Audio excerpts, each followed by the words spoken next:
Donald Trump has said China is raping the U.S. He accused China of perpetrating the greatest heist in history by taking wealth from the U.S. Then he broke 40 years of diplomatic protocol by taking that call from Taiwan's president.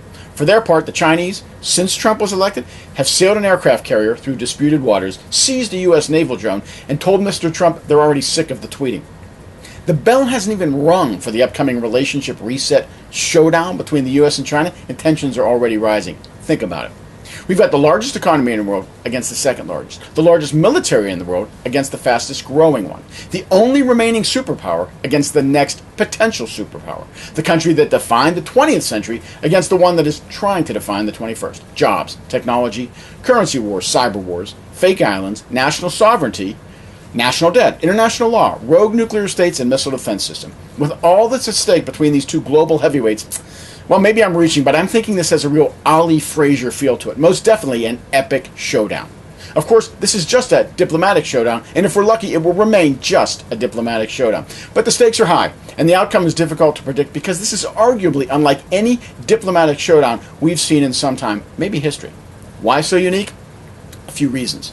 Let's start with the frenemy relationship between China and the U.S. With the Soviet Union, the roles were clear. We were adversaries, competing diplomatic and militarily with no economic relationship of any consequence. With China, it's more complicated. China is deeply integrated into the global economy. You could argue that between trade and investment, China and the U.S. are already joined at the hip. That's the friend part of the relationship, although it doesn't seem too friendly right now.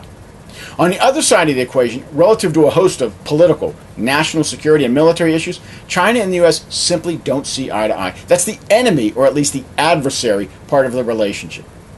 Economic mutual interdependence combined with a potential military standoff, that's definitely frenemy territory, and it will likely be delicate to navigate. Besides this frenemy aspect of the relationship, there is also the fact that China is a developing country and a post-communist country, both of which make it more difficult to anticipate how China will react.